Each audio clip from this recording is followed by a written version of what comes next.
Hey everybody, welcome back to Horror Trans. My name is Stephanie Bree. I'm a transgender woman and I talk about all things horror.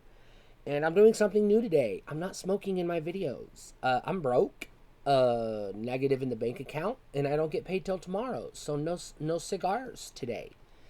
It's gonna be a very long day. You're gonna get angry stuff today because no nicotine means bitchy stuff.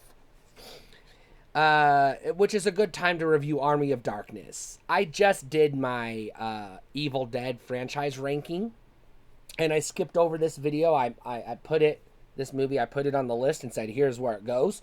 But I didn't talk about it because I hadn't done the review yet. So here's my thoughts on Army of Darkness. As far as an Evil Dead movie goes, it sucks. It has literally next to nothing to do with the Evil Dead franchise.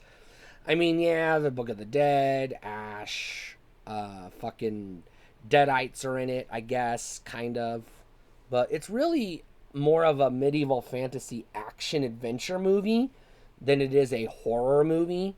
And, I mean, it only loosely ties to the previous Evil Dead movies. Evil Dead 2 did set up this movie, but, God, this movie is weird. I'm not gonna say it's bad because it's not a bad movie. It's just fucking weird. So, it starts off pretty much recapping what happened with Evil Dead 2, how Ash got sucked into the portal and sent back in time to medieval times to fight more Deadites. Only this time he's fighting a whole army of Deadites with an army of medieval superstitious cowards. Who also have another army of medieval superstitious cowards that they're warring with. So there's like that subplot. Ash gets captured and executed and or thrown into a pit to be executed where there's a Deadite. He defeats the Deadite and takes charge of the medieval camp where he uses his shotgun to assert himself. And the wizard type character agrees to use the spell in the Book of the Dead to send Ash back to his timeline if Ash will retrieve the Book of the Dead from the Deadite base, which is in a cemetery.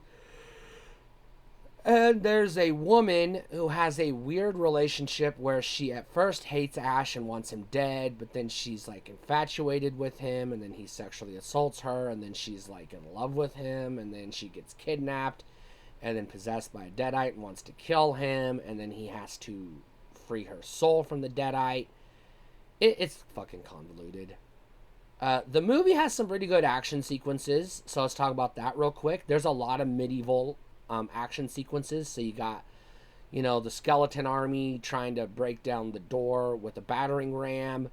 You've got flaming arrow archers. You got sword fights. The stuff you would expect from a medieval action movie. So as far as a medieval action movie goes, top notch. It's up there. It's one of the best.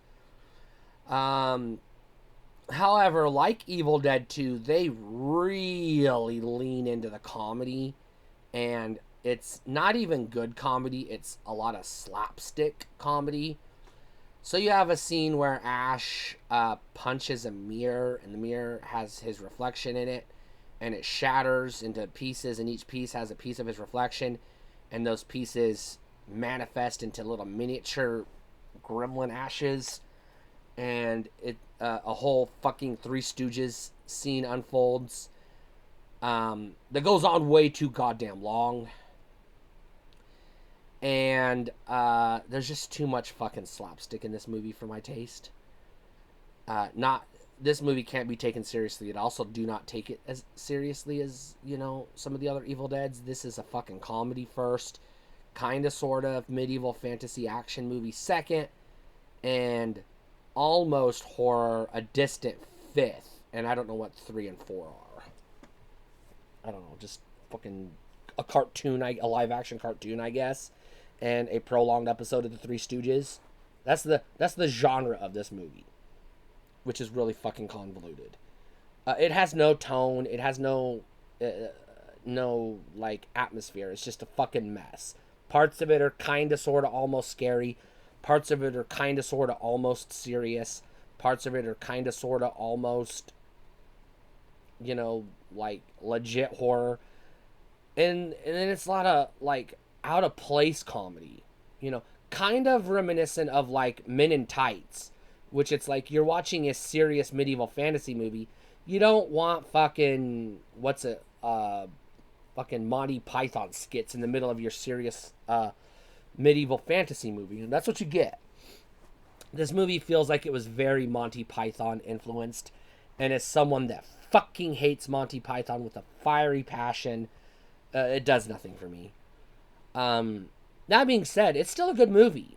I know I'm like shitting on it, but like, it's a fun movie. It's just got some scenes that just don't work for me.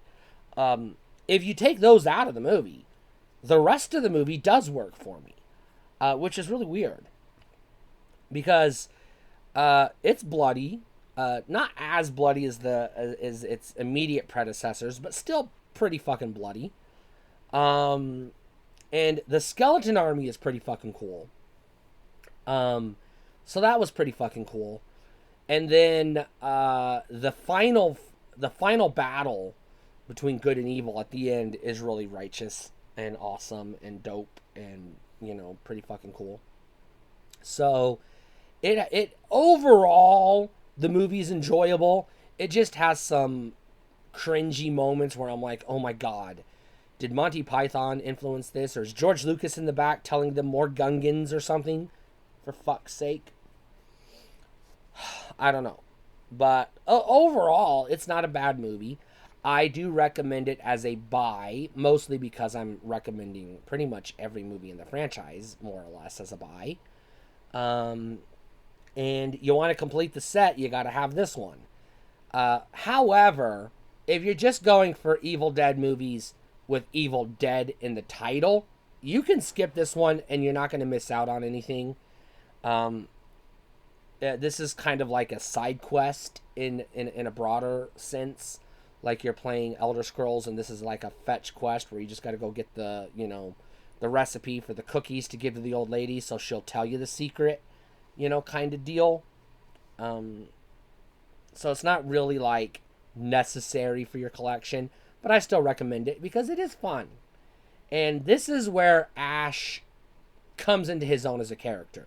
Like, this is quotable Ash. So if you've ever heard Ash quoted as a character, you've probably heard quotes from this movie.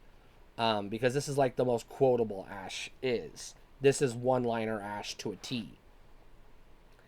So this is where the character finally becomes fully developed. So in that sense, you probably don't want to skip this movie, which again is why I recommend it as a buy. I own it. It's actually, even though it's not higher rank on my list, it's actually one of my favorite movies in the franchise. And the only reason why it's not higher on the list is because I put the three bloody, actually scary movies higher than this one, because they're actually scary. And I prefer that from a horror movie.